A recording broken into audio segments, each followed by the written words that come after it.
Hi, thanks for coming tonight. I know it's a crummy night out, so I appreciate you taking the time. I need to tell you some important facts to get started. Okay, there are two kinds of bees in the world. There are social bees, which everybody knows about, the honeybee, where there's the hive and the workers and the drones, and they make honey. That is the only food that is made by an insect that man eats. Okay, that is the one kind of bee. The second bee I'm going to talk to you about tonight, it is a solitary bee. You know what they do? They procreate and they make new bees and they pollinate, and that's all they do. That is all they do. You can stand directly in front of their house and they do not bother you because they are not set up in a social system to attack you.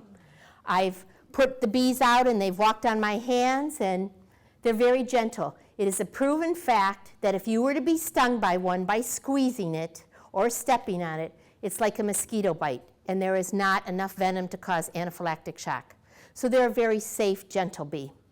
So my goal here is to get you to be more aware of the bees and do things in your yard to help the bees, because we know today, it has been stated as of last week, the pollinators are down, the bee colony as a whole are down 87% in recent years. That is a staggering number, and we need to do just little things to make it better. You know, anybody knows that if a bee comes after you, swatting at it only antagonizes them more. So we just have to be smarter. So let me tell you about my solitary bees. This is the type of bee house that we have put out throughout the city, because as part of Garden Club, I have to have a president's project, and I am very in tune with the bees and pollinators and gardening and what's going on in nature.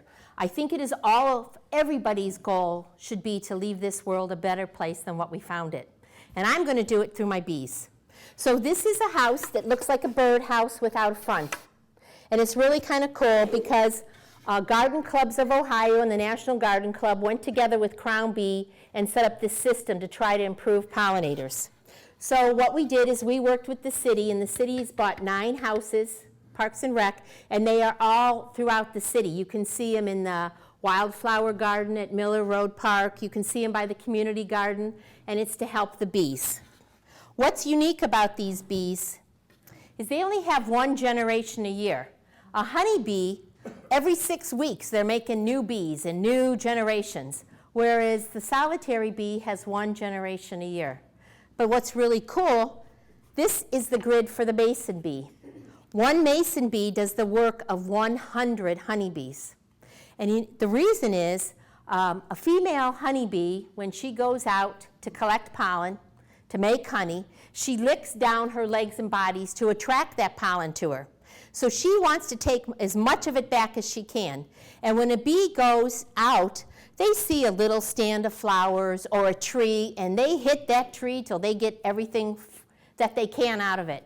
Whereas the solitary bee, oh, he likes that pink flower and that red flower, and ooh, that blue one looks kind of cool. So when he goes in, he belly flops in, or she does, I should say, and she just runs her body across the top of the pistil and the stamen, and she's a better pollinator. She's much more effective. So one of these bees does the same work as 100 honeybees.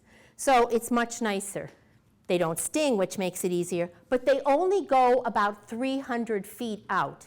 So if they don't have enough food to support them, they'll go 500 feet or 1,000 feet and find food nearby where they can house. So we want to put houses so we can keep them around. Last year was my first year of having it in the garden, and I'll tell you, my flowers were amazing. Because we live in Avon Lake, it's very difficult to grow vegetables in the area. So I have some beautiful perennial gardens, and they were amazing this year because the bees help pollinate even those plants that are self-pollinators or those that are pollinated by wind. They help increase what they pollinate naturally. So it's really worthwhile to have this. We're trying to work with farmers. What a great way to increase your yield, even in your own vegetable gardens, without putting more pesticides down or more water or more seed. You get some reeds in a bee house, and you can help increase the pollination in your own area. So what happens is when it gets to be about 52 to 55 consistently, that's why this kind of weather is hard on the bees. They don't know when to come out or not. But when it's consistent, I take my grid and I put it in my house. And it sits there. Lots of work. And this is what the grid is like, but it's opened up. So what happens is when the female lays the eggs, she lays this, pretend this is the back, she lays female, female, female, female, and lays males at the end. So that the males awaken first, they go out and they get pollen for food or nectar, and then they come back and they start making babies. So the female then goes out, she wakes up, she goes out and she finds pollen, and she comes back and she lays an egg. And you can see where there's different, there's markings where the different cocoons were.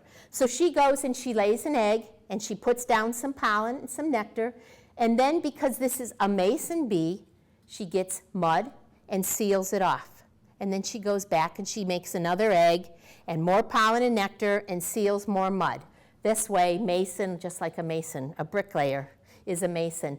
So these are the ones that come out very early. They are alive a very short time. A male is only alive about 2 to 3 weeks, and a female is about 6 to 8 weeks. And she goes in, and once she claims a hole for hers, it's kind of her hole, it's her house.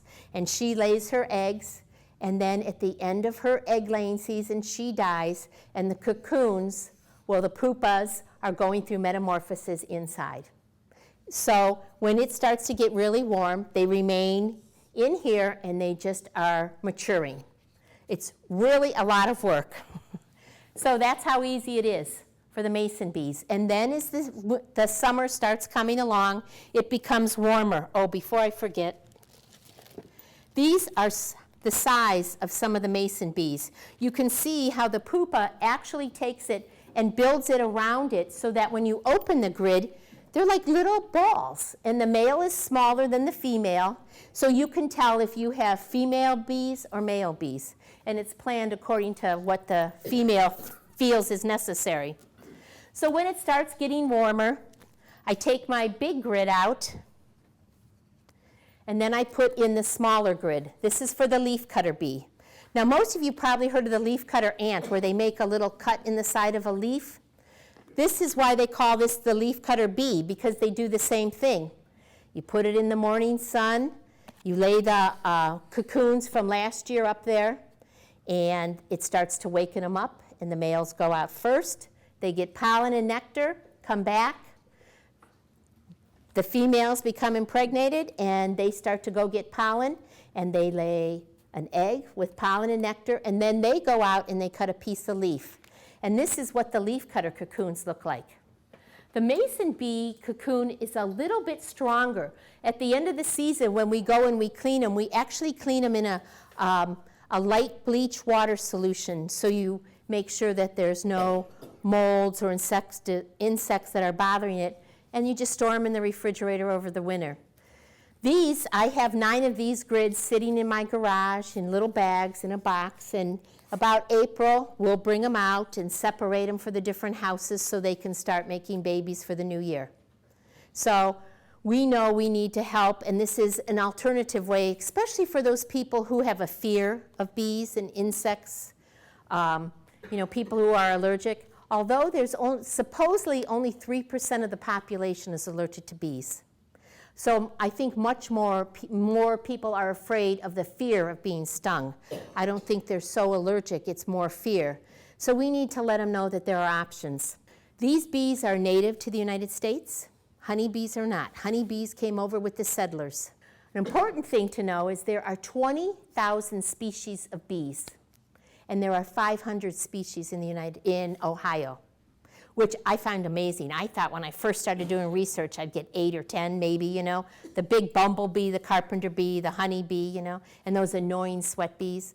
But no, there's 500 of them that are native here. And what was really cool when I started this last year, I stuck my bee house too close to the grill, and we had a party, and they moved the grill, and they kind of cooked my bees. So I left my grid out longer, hoping maybe some got out, and they would come back.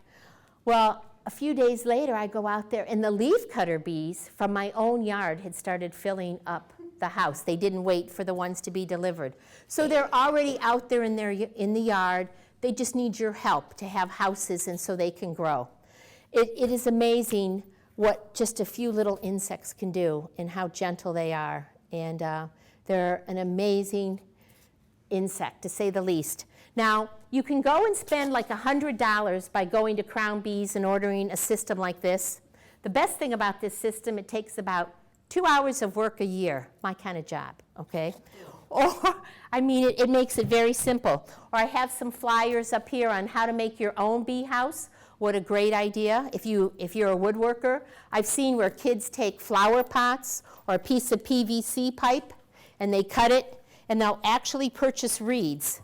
And you can put the reeds into the house. The bees will go in and lay their eggs. And then at the end of the year, you can take the reeds out and sell them back to Crown Bees, where they have a huge warehouse on the West Coast. And say Willoway has blueberry bushes that they need to get pollinated. They're just not getting done. They can call Crown Bee, and Crown Bee will say, you know what? We have some Ohio bees, so they will send them Ohio bees that are used to this environment and help pollinate. A lot of farmers are starting to do that. So we can help them by growing our bee population and making it work. So that's kind of the short and sweet. Some of my flyers talk about different flowers that you can plant for the bees, different orchard crops, fruit crops. The mason bees, because they're the earliest, they obviously help the blueberry bushes, the cherry trees, apple trees, because that's all blooming now. One thing to know, though, when you look at what kind of flowers the bees like, they need to be a simple flower. You know, if you go to the garden centers and you see all these ruffled ones, and they look amazing, but they actually are too difficult for the bees to get in to pollinate. And if you go to the greenhouses, you can go and you can find different varieties. Like last fall, I went and I wanted to get some hyssop. You know what that is? It's a tall plant. Well, the one that is native to Ohio had tons of bees on it, and the new cultivar had no bees because they cannot get into the flower very well. So sometimes old is best. You know, you want to think about the simpler flower to make it easier for the bees. So even if you don't have an orchard or a vegetable garden, they'll help your perennial garden to grow and bloom and make it a lot more colorful, a lot prettier.